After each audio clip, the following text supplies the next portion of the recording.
sans aucun doute la refondation sociopolitique. On a besoin de mettre en place un nouveau cadre qui puisse régir un peu l'organisation du pays sur le plan sociopolitique, en tenant en compte un peu les enseignements qu'on a connus avec l'expérience passée, principalement au cours de ces 2 dernières décennies. Deuxièmement, on a besoin de nous attaquer à des priorités qui sont loin des urgences et qui traduisent en fait le mal de vivre des Burkinabés, qui touchent plusieurs couches sociales comme notamment les jeunes, puis les femmes, pour ne citer que cela. Et puis troisièmement, grand chantier, c'est qu'il faut reconstruire l'économie en faisant en sorte que les piliers de la prospérité la soient réactivés. L'agriculture en est une qui a besoin d'être modernisée. L'industrialisation, par exemple, en est un deuxième sur lequel nous allons mettre l'accent. C'est donc les 3 grandes catégories de chantiers éventuellement autour desquels nous allons travailler. Dans notre programme, il y a plusieurs aspects dans une politique liée à la jeunesse. Nous l'apprenons à partir de l'enfance, puisque c'est là que commence la jeunesse.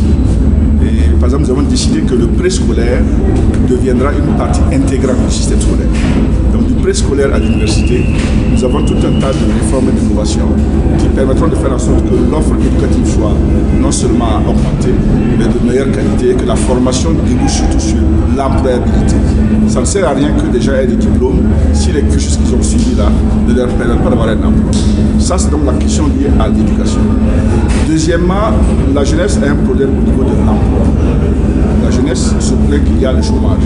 Et il faut que donc à ce niveau-là, qui est le deuxième grand chantier de la jeunesse, on puisse faire en sorte qu'il y ait davantage d'emplois qui sont créés, que les jeunes puissent travailler. Actuellement, il y a environ 150 000 personnes nouvelles qui arrivent sur le marché de l'emploi chaque année, alors que l'économie ne crée pas plus de 30 000 emplois. Il faut redynamiser l'économie pour qu'elle puisse en faire en sorte que ces emplois puissent être créés. Il y a aussi l'auto-emploi. Nous pensons qu'il faut donner la chance à nos jeunes-là de devenir des entrepreneurs.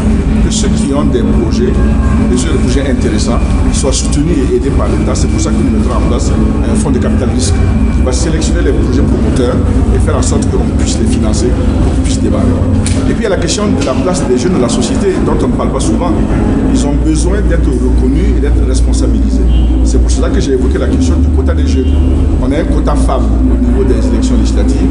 On va passer à un quota jeunes pour faire en sorte que les nouvelles générations puissent émerger rapidement et remplacer progressivement, parce que comme ça se fait, la génération précédente.